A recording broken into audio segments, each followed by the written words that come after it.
In almost every neighborhood, I think that it's bold. there's a house that stands out from the rest. Is he crazy? That was my first reaction. There's no debate what house on Parkwood Avenue in West Baltimore takes that title. I don't understand what it's trying to send. I mean, this is a black neighborhood, and why would they do that? You know what I mean? This house stops traffic on roads and on sidewalks. This is shocking. This is what's going to bring attention to it. This. Not everybody racist, but whoever did this gotta be. Close to 4 dozen dolls, painted black, hanged from a tree. This is what it says. It says, rest in peace to those who were lynched. Angela Mason explains it to the kids who just let out of Westside Elementary School, across the street from the lynching display, which was set up Saturday. He is definitely trying to get attention and a message across, and he's definitely doing it. Yeah, it's a dramatic statement, but people being killed is dramatic statements too. This just incites anger. This incites more hatred. And hatred does not stop other hatred. Not everybody racist, but whoever did this gotta be. There's a unique home in every neighborhood, but not debate like this. I didn't live in this time, but I can relate to this time. If you think that something's wrong with the police department and how people are being treated, then you need to do it the right way. And this is not the right way. It's self-explanatory. It's the ugly truth. In no way, shape, or form is this artwork. Artwork or not, it did accomplish its goal. Whether negative or positive, I feel like any attention is good attention. At every summer camp, there are rules to follow. Quiet, please. Play. One rule is repeated here in Parkville Quiet, please. more than most others. Quiet is needed inside this gym. They're excited, they're having fun, it's camp. Right side. Play. For the last day of games at Camp Abilities, Got it. where senses like touch You feel that T? and sound are amplified. They're using a ball that has a bell in it so that the kids can hear what's going on. Quiet, please. These campers, Play. like Terrell Allen, are often defined by what they don't have. Nothing. I have no eyes at all. Terrell had cancer of the eyes as a kid. He's one of 37 athletes here at the Maryland School for the Blind. It's fun. You think it's fun? Yeah. Either blind or pretty close to it. They all wear blackout shades to even the playing field. The game here, goal ball. Every time you see a small little smile or you see a kid's confidence level rise, it's just the motivation you need to keep pushing. A sport of concentration, of highs, of lows, of common threads. Most of us are mostly going through the same thing, like not being able to see and teachers telling us that we can't do. But when we come here, it's like a safe place. Just because you have a disability doesn't mean you can't live a productive life. Athletics mixes with exercise and camaraderie for these kids. I embrace my disability because it's me. It would make me special. Like, I don't want to be like everybody else. I want to be different. It's also about socialization, meeting other peers and getting to know them, developing friends. Back in the gym, Center. Terrell takes charge. Got it. And parents take notice. Every year I see my son become more mature and, more importantly, more independent. Just because you have a disability, we're not going to feel sorry for them. You win on the merits of your abilities. The 4-day camp is over. The kids are now allowed to go out in the world Line out. Game. and make some noise. In Parkville, Paul Gessler, Fox 45 News. Great job, players.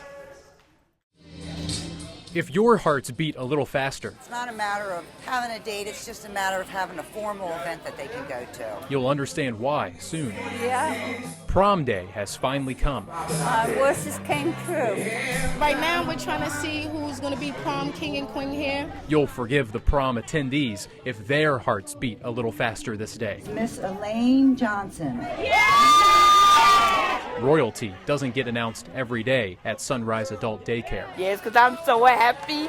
I'm so happy for this center. The king of Sunrise Center is James Harris.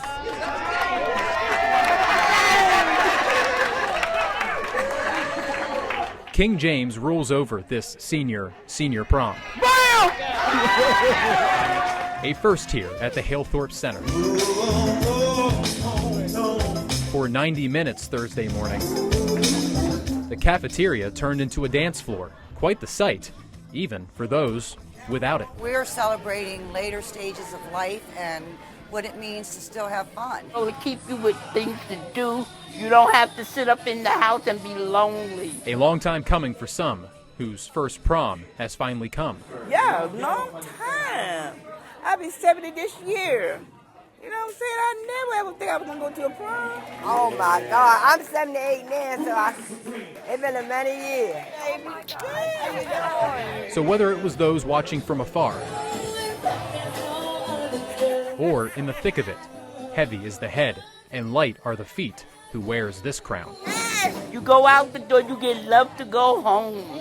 You be full of love. Prom memories are never too late to make. There's no place like Sunrise. I can tell you out there, there is no place like Sunrise. In Halethorpe, Paul Gessler, Fox 45 News. I love all of you. As far as street corners go, This is Pressburg and Mount. this might be Baltimore's most emotionally fresh. What I heard that morning, I wake up in the night hearing that young man scream for his life and scream for help. Harold Perry is legally blind, but he sees enough to spot a familiar face. I can see Freddie's big bright eyes. Outlined overnight, a mural on the side of Harold's house. They're gonna color it in. Yeah. The face now taken on by a movement. And he definitely can't be forgotten. Freddie can't be forgotten, or none of the stuff that's going on can't be forgotten. Because it's Freddie Gray. And he's us. The artist is Baltimore too. It's always sad doing rest in peace pieces. Street artist Nether is working with Freddie Gray's family. I think art can be a real catalyst, you know, to change a community and bring across like things like solidarity, which is really important. To advance the conversation, started in the 1960s. It's all a continuation, like still trying to get the mountaintop. Fresh paint. I wish we could have more art. I think every idle wall should have art. And fresh emotions. It's a good piece of art, and they put it in the right place. Because every time somebody walk past that, they're going to think about what happened. Seep into a street corner that will never be the same. I'm very pleased with what I see so far. In West Baltimore. I hope Freddie Gray's death will mean something. Paul Gessler, Fox 45 News. It's a beautiful day and no better time. Many of us in death have unfinished business. All he was trying to do was protect his kids. This business, this day, is about seeing to it Kendall Fenwick's business is done. Building a fence for the family, helping them out, you know? Yeah, for sure. Dozens of volunteers came to Northwest Baltimore Sunday. Because there's a story behind each and every one of our victims. There's an unfinished life behind each and every one of Baltimore's homicide victims. For a father of three, killed Monday outside his home. And this... Kevin Fenwick, Kendall's father. It's not enough words in my heart to say how thankful I am to have a son like that. Looks on as the community finishes what Kendall started. Hey man, that guy was a good dude. Like Kevin, his father, he was always willing to lend a hand. He wanted a safe environment for his children. Everybody should see this and learn from this. A fence sprouts up next to Fenwick's modest Park Heights home. To me, it sends a message. The community, the citizens of Baltimore City, they're tired. We're at 301 murders, and we are saying as a community enough is enough. It is said that it took a tragedy, but in all tragedies there is victory, and so this begins the healing process. Signs surround Fenwick's house. The killing must end. I think my son will feel like I'm feeling right now. There's no words at all. None. This hole needs to come over this way somewhere. Fences meant to keep drug dealers out have instead united a community. In this time of need and crisis, love is what really will hold everybody down. Kendall Fenwick's fence is finished. Absolutely, 100% done, buddy. This is for you, my man. Paul Gessler, Fox 45 News.